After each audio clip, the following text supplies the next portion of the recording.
کیا پورے 2 لاکھ روپے؟ عالیہ کو اپنے کانوں پر یقین نہیں آیا تھا۔ آج اس کو اپنے ہونے والے شوہر کی جانب سے 2 لاکھ روپے موصول ہوئے تھے، جن سے اس کو صرف اپنی شادی کا جوڑا خریدنا تھا، اور اتنی بڑی رقم کے بارے میں سن کر ہی وہ تو حیران رہ گئی۔ اس قدر پیسے والا اور سخی دل بھی کوئی ہو سکتا ہے؟ عالیہ دل میں سوچتے ہوئے اپنی ماں کی جانب دیکھ رہی تھی، جو نم آنکھوں سے بیٹی کی آنکھوں میں خوشی اور حیرت کے ملے جلے تاثرات دیکھ کر خوش ہوئی تھی۔ عالیہ کا تعلق ایک نہایت شریف اور متوسط گھرانے سے تھا، جو روکھی سوکھی کھا کر سادگی سے زندگی بسر کر رہے تھے۔ اتنی بڑی رقم کے بارے میں عالیہ تو کیا، اس کے خاندان میں بھی کوئی گھرانہ سوچنے کے قابل نہ تھا۔ ایسے میں میر سکندر جیسے امیر کبیر اور بڑے گھرانے کے شخص سے رشتہ جڑ جانے کے بعد جیسے لمحوں میں ہی عالیہ کی زندگی بدل کر رہ گئی۔ سیاہ رنگ کی بڑی سی فارچونر گاڑی میں سوار ہو کر جب نفیسہ بیگم ان کے گھر آئی تو ہر ایک نے حیرت سے اس ٹھاٹ باٹ والی خاتون کو دیکھا تھا، مگر نفیسہ بیگم نے جس طرح عالیہ کو پیار اور مان دیا تھا، اس پر عالیہ کی ماں کو بھی اپنی بیٹی کی خوشی اور خوش قسمتی پر ناز ہونے لگا تھا۔ اتنے اعلیٰ خاندان کا رشتہ آج سے پہلے کسی کا نہیں آیا تھا۔ خدا کرے میری بیٹی کی خوشیوں کو کسی بدخواہ کی نظر نہ لگے۔ سدا خوش رہو۔ زینت بیگم نے تہہ دل سے بیٹی کی دائمی خوشیوں کی دعا کی تھی، مگر یہ تلخ حقیقت بھی اپنی جگہ اٹل تھی کہ بعض اوقات سب کچھ ٹھیک ہو کر بھی پریشانی کے باعث بن جاتا ہے۔ کون جانتا ہے کہ عالیہ کا نصیب کیا ہوگا؟ عالیہ نہیں جانتی تھی کہ قسمت اس پر اچانک مہربان کس طرح سے ہوئی۔ وہ میر سکندر کی پہلی نظر کی محبت تھی۔ سب معاملات چٹ منگنی پٹ بیاہ کے تحت پائے گئے تھے اور 1 ماہ کے اندر اندر شادی ہونا طے پائی تھی، اور شادی سے 10 روز پہلے میر سکندر نے بطور خاص عروسی جوڑے کی خریداری کے لیے 2 لاکھ کی بھاری رقم بھجوا کر سب کو ہی حیران کر دیا تھا۔ اس کے لیے تو یہ معمولی رقم تھی، وہ عالیہ کو ہر خوشی دینا چاہتا تھا۔ شادی کی تیاری کے حوالے سے کسی قسم کی کمی نہیں چاہتا تھا۔ وہ عالیہ کو بہت خاص محسوس کروانا چاہتا تھا، اور شاید یہ جتانا مقصود تھا کہ وہ دل سے شادی کے لیے خوش تھا، اور اس کی یہ کوشش عالیہ کو نہ چاہتے ہوئے بھی مغرور کر گئی۔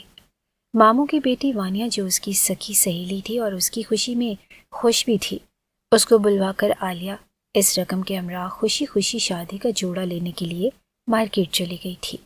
نفیسہ بیگم نے مشورہ دیتے ہوئے جس شاپنگ مال کا پتہ بتایا تھا، عالیہ وہیں پر جا پہنچی۔ خود سے تو کبھی مہنگے مالز کی جانب ان لوگوں نے رخ ہی نہیں کیا تھا۔ جیب کی حیثیت سے بخوبی وہ واقف تھی، تو بیش قیمتی اور آنکھوں کو خیرہ کرنے والی اشیاء کی جانب دیکھ کر افسردہ ہونے کی بھلا کیا ضرورت تھی؟ مگر اب وقت اور حالات نے رخ بدلا تھا، تو وہ بھی اس قدرے نئی دنیا میں جا پہنچی۔ ہائے عالیہ، ہم بھی آج وہیں جا رہے ہیں جیسے ڈرامہ والی نخریلی لڑکیاں جاتی ہیں اور ڈھیروں شاپنگ کرتے ہیں، پیسے کی پرواہ ہی نہیں کرتی۔ وانیہ بھی بھلا کی سادہ مزاج لڑکی تھی، سادگی سے بولتی جا رہی تھی۔ خاموش پاگل لڑکی، ندیدے پن سے ہر چیز کی طرف دیکھنے اور اس قسم کی بے وقوفی والی باتوں سے پرہیز ہی رکھو۔ یہاں پر موجود لوگوں کو کیا تم نے ضرور بتانا ہے کہ زندگی میں ہم پہلی بار کسی ہائی کلاس کی جگہ پر آئے ہیں؟ عالیہ نے اس کی حیرت اور خوشی سے چلتی زبان کو بریک لگانا ضروری سمجھا۔ ہاں صحیح کہہ رہی ہو، یہاں تو ہر چیز پر میرا منہ حیرت سے کھلتا جا رہا ہے، مگر شکر ہے کہ چادر کی وجہ سے کوئی میرا منہ تو نہیں دیکھ سکتا، البتہ زبان کو سنبھالنا پڑے گا۔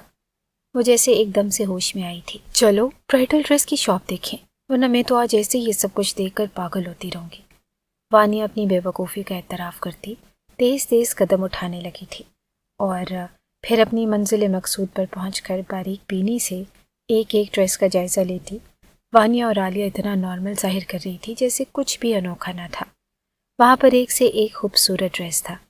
کچھ دیر میں ایک گہرے نیلے رنگ کا ڈریس جس پر سلور نگینوں کا خوبصورت اور نفیس کام تھا، دونوں کی نظر میں ٹھہر سا گیا، اور یہ بے حد خوبصورت سوٹ ہے، میں بس یہی جوڑا خریدوں گی۔